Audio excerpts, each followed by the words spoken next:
Pessoal, boa noite. Eu vou passar mais uma aula para vocês hoje, como eu já expliquei naquela imagem que eu mandei ontem para vocês, explicando como é que vai ser a nossa dinâmica nessa última disciplina. Então serão duas aulas, uma hoje e uma quinta, cada aula com a sua atividade, né, para a gente poder fazer a avaliação da disciplina e não deixar que nenhum aluno possa perder por conta de notas, né? Foi como Marilane teve a dúvida, eu falei pra vocês que não tenho uma planilha de notas, né? E aí eu tive que fazer uma para poder lançar as notas de vocês. Mas assim que eu terminar, eu vou enviar individualmente para cada um e vocês vão tirando as dúvidas. Aqueles alunos que não me enviaram as atividades, eu acredito que alguns deles podem ter ficado de recuperação. Que as atividades eu estou corrigindo e graças a Deus até o momento nenhum com reprovação não. Agora aquele que não me enviou atividade provavelmente vai fazer recuperação. Mas aí eu já estou fazendo também atividade de recuperação para enviar para dia 8 também, a gente já ficar todo mundo livre de tudo, né? E as outras disciplinas, só como eu falei com vocês. Isso aí é um posicionamento de Tiago. Se ele vê que tem a necessidade de fazer aqui, aí a gente vai para duas profissionais para fazer e dar continuidade. Se não, aí vai ficar em função da faculdade lá em Pirá, certo? A gente vai falar hoje um pouco sobre o histórico do Sistema Único de Saúde, como foi que decorreu, né, essa criação do Sistema Único de Saúde aqui no Brasil. Como eu já falei na aula anterior, a partir da Constituição de 1988, que trouxe a saúde como um direito do cidadão e um dever do Estado. O sistema de saúde, além de ser gratuito, ele tem que ser de qualidade, ele tem que ser acessível para todos os brasileiros e ou residentes do Brasil. Não só tem acesso ao Sistema Único de Saúde apenas o brasileiro. A partir do momento que você reside no Brasil, sendo você estrangeiro ou não, você também tem direito ao sistema de saúde. A Lei Federal 8080 de 1990, vocês vão ouvir muito falar nessas leis, é a 8080 e a 8042. Principalmente para quem vai partir para a área de concurso, são as leis que são mais cobradas nessa parte de concurso. Foram elas que regulamentaram, né, o Sistema Único de Saúde, de acordo com a legislação e trazendo os objetivos do SUS, que é identificar e divulgar os condicionantes determinantes da saúde, formular a política da saúde para promover os campos econômico e social, para diminuir o risco de agravos à saúde, fazer ações de saúde, de promoção, proteção e recuperação, integrando ações assistenciais e preventivas. Os princípios básicos do SUS, a universalidade do atendimento, ou seja, tem que atender todos, independente de raça, cor, de tudo, tem que ser universal. Equidade, atender todos de maneira igual, não existe fulano que chegou, que é filho de Beltrano, que vai ser atendido primeiro, porque Beltraninho mora em tal lugar, na favela X, e ser atendido por último. Não existe, atender todo mundo de maneira igual. A integralidade, de ser íntegro, né? Completo, resolutividade, que tem que trazer a resolução de todos os problemas, e a gratuidade, né, que é gratuito. Aqui tem os princípios doutrinários, a universalização, a equidade, a integralidade e os organizativos, a regionalização e hierarquização, que é regional, e cada região tem a sua hierarquização, a descentralização e comando único e a participação popular, que é feita a partir dos conselhos de saúde. Esse movimento para a formação do Sistema Único de Saúde começou a partir da reforma sanitária, na década de 70. Em 1975, a União cria o Sistema Nacional de Saúde, o SNS, de competência para a execução das ações dos serviços de saúde e dividindo entre os Ministérios da Saúde, da Previdência, da Assistência e da Educação e do Trabalho. Então, a partir disso, a partir da criação desse SNS, começou a dividir as ações dos serviços de saúde entre os ministérios, entre a Previdência Social, a Educação e do Trabalho, não ficando centralizado. Já começou a parte de descentralização. Em 77, foi criado o Sistema Nacional de Previdência e Assistência Social, que é o SIMPAS, com as seguintes imposições. Eu acredito que se vocês falarem isso com os pais de vocês, alguns deles vão se lembrar, alguns deles já tiveram essas carteirinhas, né? Quer dizer que o trabalhador que tivesse essa carteirinha tinha direito à saúde, entendeu? O Instituto Nacional de Previdência Social, o INPS, é o mais falado, o mais conhecido. O INAMPS também, que é o Instituto Nacional de Assistência Médica da Previdência Social, a Legislação Brasileira de Assistência, a Fundação Nacional do Bem-Estar do Menor, a Empresa de Processamento de Dados da Previdência Social e a Central de Medicamentos. Então, a partir disso, e dessa criação do Sistema Nacional de Previdência, todos os profissionais, todos os trabalhadores que tivessem essas carteirinhas poderiam ter acesso ao sistema de saúde. Em 79 foi criado o Centro Brasileiro de Estudos em Saúde, o SEBS, que apresenta e discute a primeira proposta de reorientação do sistema de saúde. Com a crise econômica de 80, gerou nova situação, exigindo o reconhecimento do governo e a necessidade de mudar o sistema que assegurava a saúde apenas aos contribuintes da Previdência. Então, com a crise que teve econômica, começou essa cobrança do governo de que esse sistema de saúde deveria ser oferecido para toda a população, não apenas para o pessoal que pagava o INAMPS ou o INPS. A própria população começa a se organizar e lutar pela democratização do país. Então, foi uma luta, né, da população em si para fazer com que o sistema seja para a população, sem custo, né, gratuito. Em 82, o governo muda a forma de pagamento do setor privado contratado e introduz o pagamento por diagnóstico. Começa a pagar as autorizações de internação hospitalar, a IH, e passa a celebrar os convênios com estados e os municípios e a repassar recursos. Criam-se as comissões interinstitucionais, as bases dos sistemas unificados e descentralizados de saúde, os SUDs. Quando eles começam a autorizar essas AIHs, é quando começa a receber os pacientes para fazer internação sem precisar, de maneira gratuita, né? Sendo que o Sistema Único de Saúde vai financiar, agora no momento não o Sistema Único de Saúde, mas o Estado, o governo vai financiar essa internação desse paciente nesse momento.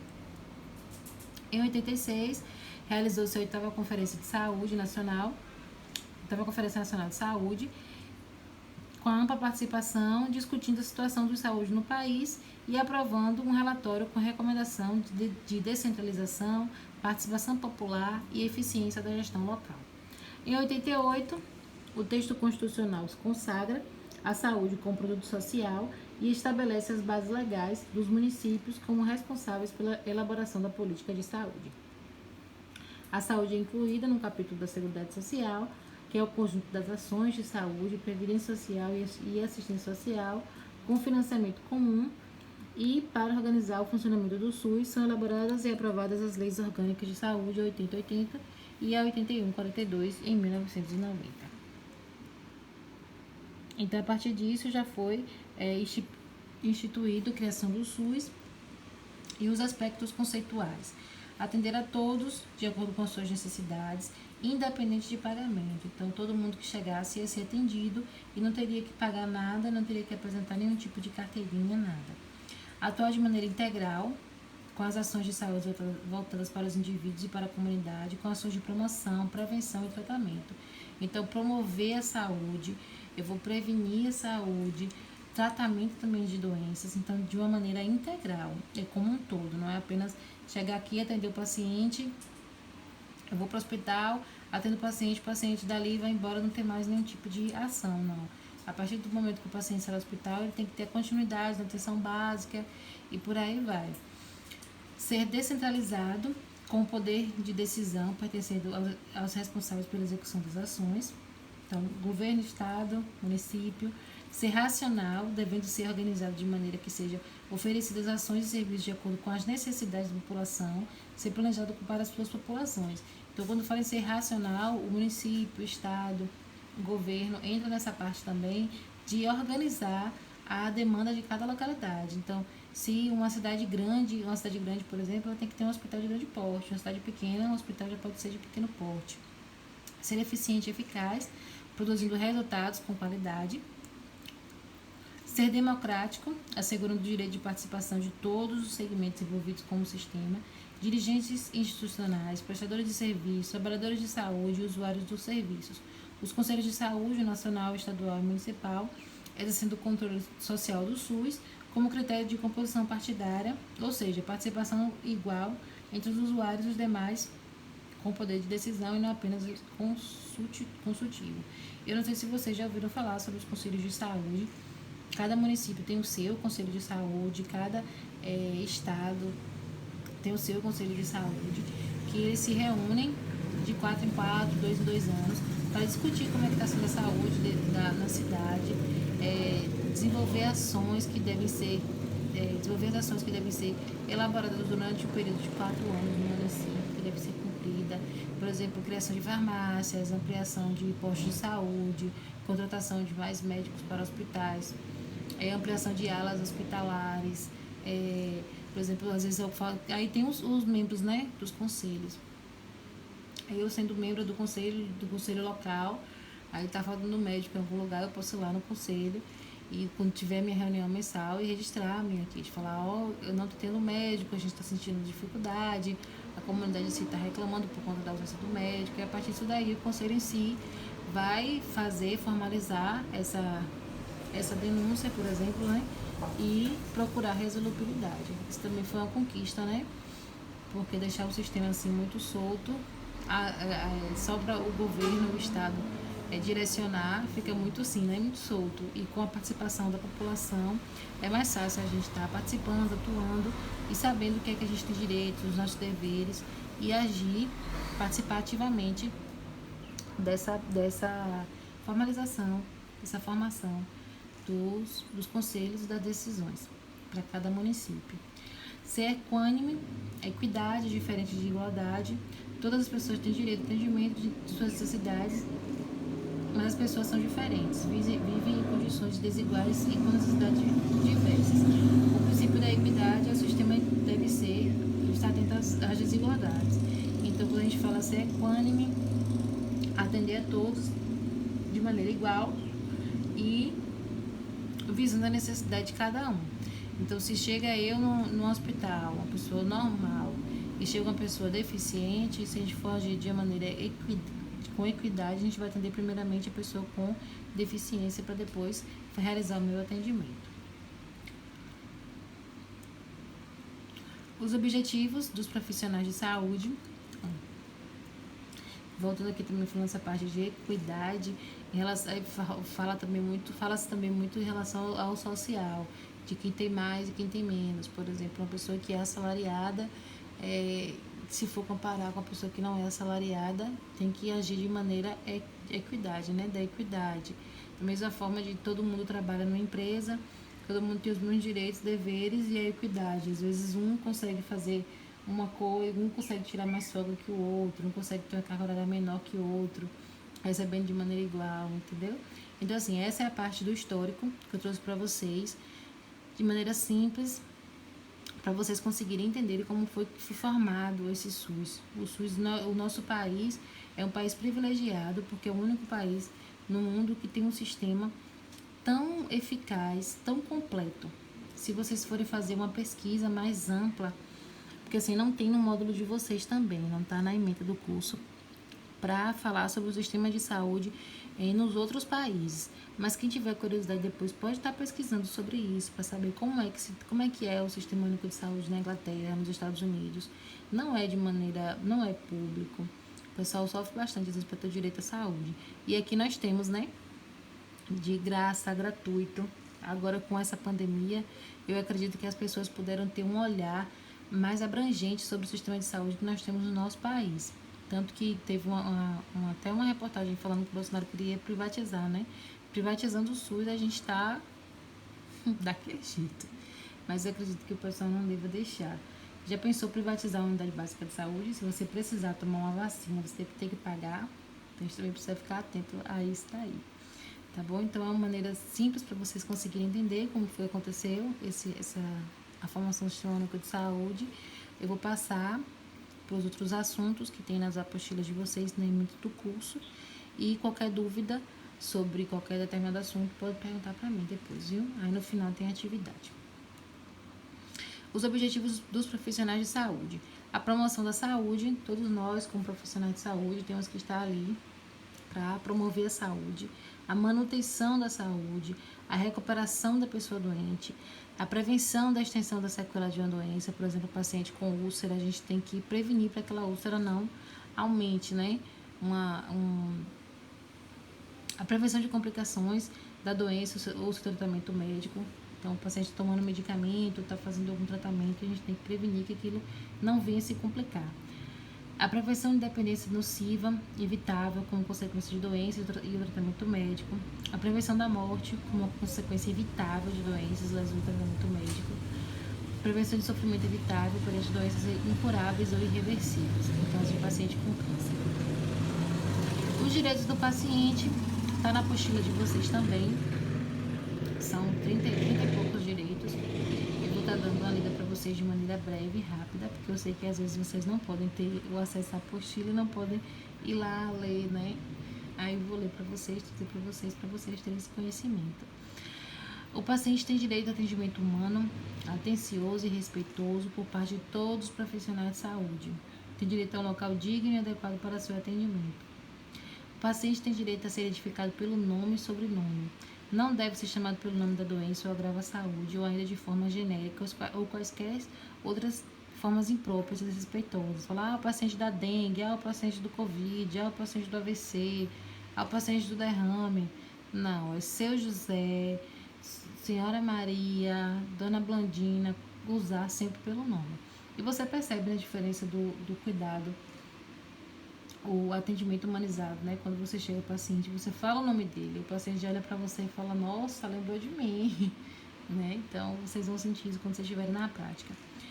O paciente tem direito de receber do funcionário adequado, presente no local, auxílio imediato e oportuno para a melhoria do seu conforto e bem-estar. O paciente tem direito a identificar o profissional por crachá, preenchido com o nome completo, função e cargo. Então, a partir do momento que eu estou em determinado local, eu tenho que ter meu crachazinho, né? O paciente tem direito a consultas marcadas antecipadamente de forma que o tempo de espera não ultrapasse 30 minutos. O paciente tem direito de exigir que todo material utilizado seja rigorosamente esterilizado ou descartado e manipulado segundo normas de higiene e prevenção. O paciente tem direito de receber explicações claras sobre o exame a que vai ser submetido, ou coleta de material, ou algum medicamento. A gente não pode chegar, simplesmente pegar o paciente, levar ou fazer o tipo de medicação sem explicar para o paciente. Tem que falar, seu João, eu vou fazer a medicação aqui segundo a prescrição médica, o senhor vai sentir isso, pode ser que dê um pouquinho, a reação da medicação é essa, porque o paciente tem o direito de saber disso, né? O paciente tem direito a informações claras, simples e compreensíveis da sua condição cultural, sobre as ações diagnosticadas e terapêuticas, o que pode ocorrer delas, duração do tratamento, localização da sua patologia, se existe a necessidade de anestesia, qual instrumento vai ser utilizado, as regiões do corpo. Então, a gente tem que adequar também de acordo com a condição cultural do paciente. Se o paciente for um paciente assim que vem lá da zona rural, que a condição dele de convívio social seja pouca, eu não vou chegar para ele e falar assim, aconteceu uma trombose no senhor e o médico vai fazer isso, isso e isso. Não, aí a gente vai ter que explicar de maneira mais clara para que ele possa entender o que a gente está falando. O paciente tem direito a ser esclarecido se o tratamento ou diagnóstico é experimental ou faz parte da pesquisa e se os benefícios a serem obtidos são proporcionais aos riscos e se existe probabilidade de alteração das condições de dor, sofrimento e desenvolvimento da sua patologia. O paciente tem direito de consentir ou recusar ser submetido à experimentação ou pesquisa, no caso de impossibilidade de expressar a sua vontade. O consentimento deve ser dado por algum familiar. Se em algum momento você chega e vai fazer uma medicação e o paciente fala, não quero, tá ótimo, ele está no seu direito, é direito dele. Se ele não tiver em condições de falar, de responder por si, o familiar agora pode estar respondendo por ele. O paciente tem direito a consentir ou recusar procedimentos diagnósticos terapêuticos serem realizados, deve consentir de forma livre, voluntária, esclarecida, com adequada informação. Quando ocorrem alterações significantes no estado de saúde inicial ou da causa pela qual o consentimento foi dado, este deverá ser renovado. O paciente tem direito de revogar o consentimento anterior a qualquer instante por decisões livres, conscientes e esclarecidas. O paciente tem direito de ter seu próprio prontuário médico, elaborado de forma legível, de consultá-lo a qualquer momento, Esse prontuário deve conter o conjunto de documentos padronizados do histórico do paciente, princípio e evolução da doença, raciocínio clínico, exames, conduta terapêutica e demais relatos e anotações clínicas. Então, quando eu digo que vocês têm que ir, que a gente tem que registrar tudo, é justamente por isso. Vai que aconteça alguma coisa e o paciente fala, eu quero meu prontuário. Ele não vai ter direito ao prontuário em si, direito ao acesso. Mas depois ele pode tirar uma cópia do prontuário e ter para ele. Como acontece em várias situações. Assim, o paciente caiu de moto, às vezes eles querem tirar, né, um auxílio que tem. Eu não lembro bem o nome. Mas eles têm direito a tirar esse auxílio por conta do acidente de moto. Não sei se é DPVAT, não sei. Aí ele vai atrás da cópia do prontuário. Aí lá tem que estar tudo registrado. Porque se estiver faltando qualquer coisinha, ele já perde esse direito, né? Esse auxílio. E a partir do momento que ele perde, devido do paciente, ele não quer saber de nada, não. Ele vai atrás de seus direitos e corre atrás e procura saber por que a pessoa não registrou no dia e pode gerar até processo.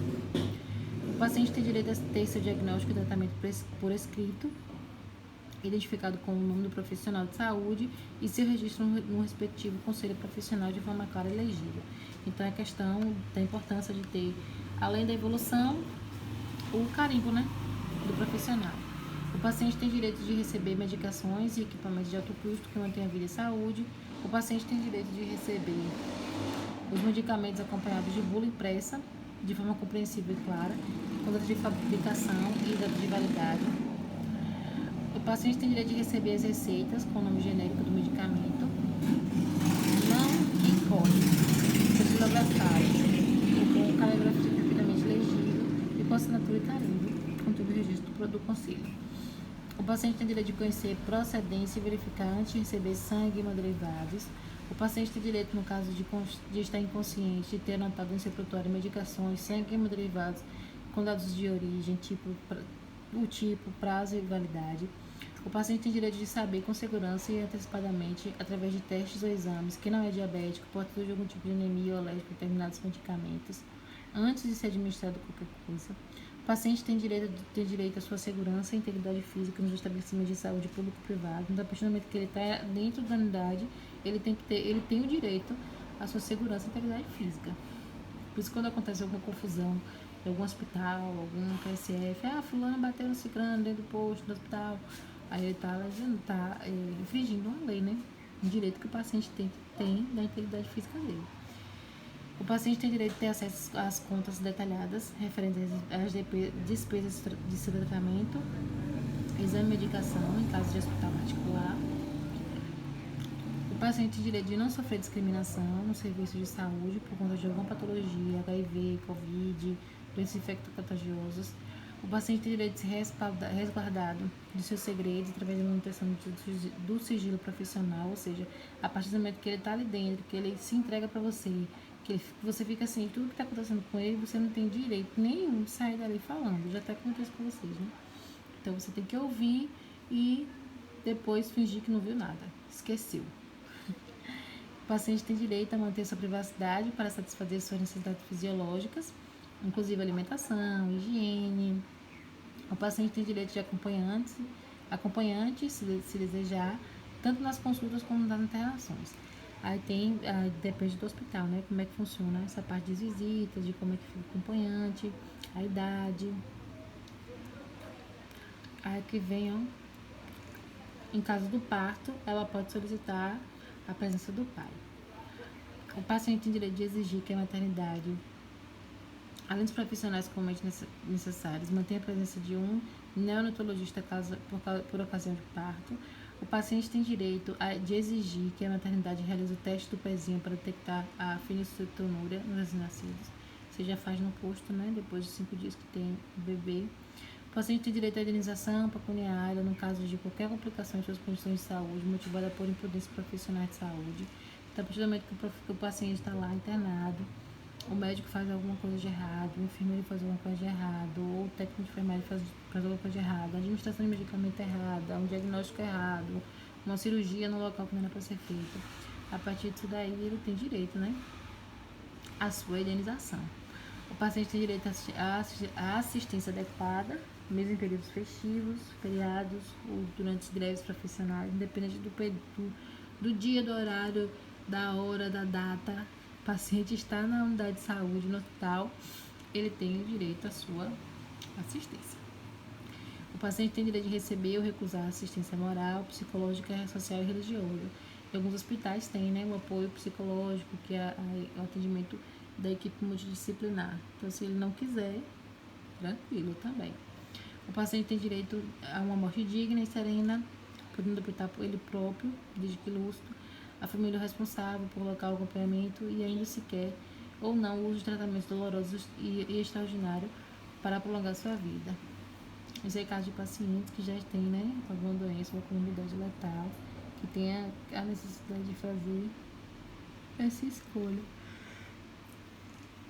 O paciente tem direito à dignidade e respeito, mesmo após a morte. Os familiares ou responsáveis devem ser avisados imediatamente após o óbito. O paciente tem o direito de não ter um órgão retirado do seu corpo sem a sua prévia aprovação.